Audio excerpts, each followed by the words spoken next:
네, 일단 뭐 아침 대비 지수는 조금 많이 끌어올린 그런 편입니다. 하지만 여전히 뭐 지수 대비 변동성은 계속적으로 확대돼 가고 있는 그런 상황이죠. 자, 미국 증시부터 한번 살펴보겠습니다. 자, 미국 뉴욕 증시는 하락 마감을 했습니다. 도이치뱅크 우려로 금융주가 하락한 가운데 대선 후보 첫 토론회를 앞두고 증시가 일제히 내렸죠. 우량주 중심 다우존스 산업평균은 전날보다 0.91% 하락한 18,094포인트의 거래를 마쳤고요.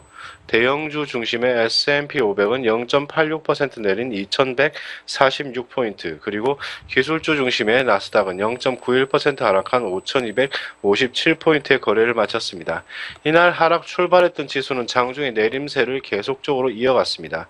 자, 일단은 뭐 관련해서 끝났죠. 미 대선 최대 승부처가 될 대통령 후보 첫 TV 토론을 앞둔 경계로 지수는 약세적인 모습들을 보여줬는데요. 대선 주자 첫 토론회를 앞두고 투자자들의 경계심이 커진 감이 없지 않아 있었습니다. 미국은 11월 대선을 앞두고 총 3차례 대선 주자 토론회를 가질 예정인데 26일 오후 9시 뉴욕주 호프스트라 대학에서 힐러리 클린턴 민주당 후보 그리고 도널드 트럼프 공화당 후보의 첫 번째 토론이 열렸습니다. 다음날 4일에는 부통령 토론회가 있고요. 9일과 19일에는 대선 주자 토론회가 열릴 예정으로 알려져 있습니다.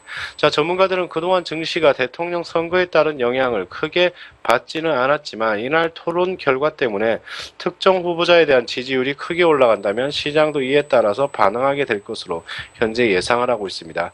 전체 시장별로 업종별로는 금융업종이 도이치뱅크 하락 여파 때문인지 1.5% 정도 하락을 하면서 가장 큰 하락폭을 기록을 했고요. 헬스케어 그리고 소비업종이 각각 1% 넘게 떨어진 부분들입니다. 에너지업종, 산업, 소재, 부동산 업종을 제외한 전 업종이 내림세를 보여줬습니다. 자, 트위터, 여러분들도 잘 아시는 트위터의 주가가 매각 가능성이 다시금 부각이 되면서 3% 넘게 상승을 했습니다. CNBC에서 이날 사안에 정통한 관계자를 인용해가지고 마이크로소프트가 잠재적인 매수자가 될 수 있다 이렇게 보도를 했죠. 월트 디즈니 또한 인수 후보자로 거론이 됐습니다.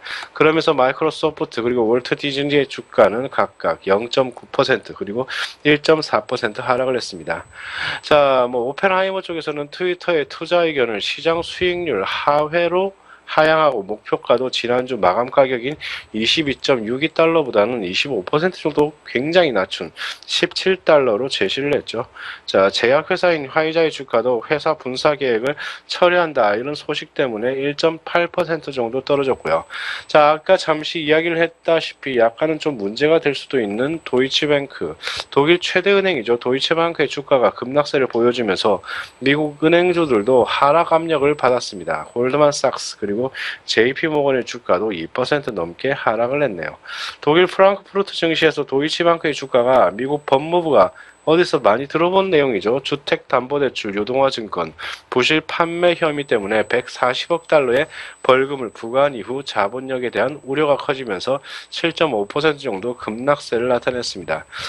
독일 정부가 도이체방크를 지원하지 않을 것이라는 보도도 이러한 투자 심리를 악화시키는데 일조를 했다 이렇게 보시면 되겠습니다.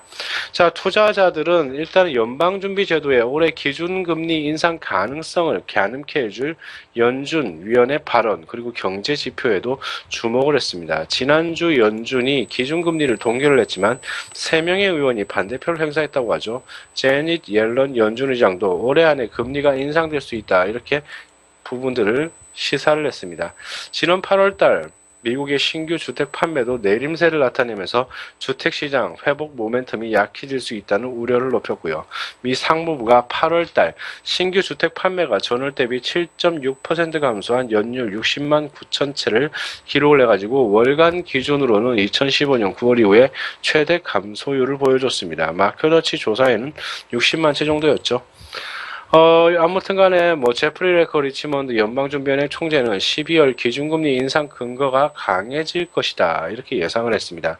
레커 총재는 이날 폭스 비즈니스와의 인터뷰에서 12월 달 기준금리 인상 가능성에 대한 질문에 지금 우리가 확인하고 있는 것을 기반으로 한다면 근거는 강화될 것이다 이렇게 약간은 좀 애매모호한 알 수 없는 그런 답을 하긴 했죠.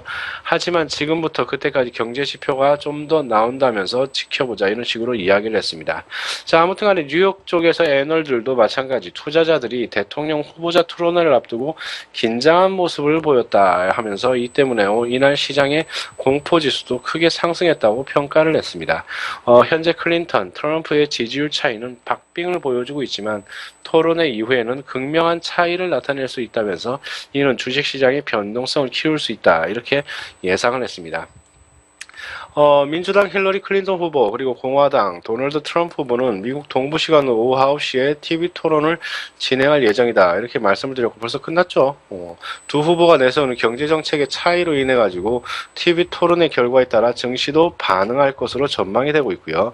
특히 이번 토론에서는 이민정책, 보호무역 기조 등 경제 이슈가 언급될 예정인 것으로 알려졌었습니다. 한편 시장에서는 최근 공화당의 도널드 트럼프의 지지율이 상승세를 보이고 있는 가운데 첫 TV 토론에서 우세한 모습을 보일 경우 달러는 물론 뉴욕 증시까지 하방 압력을 받을 것으로 전망을 하고 있습니다.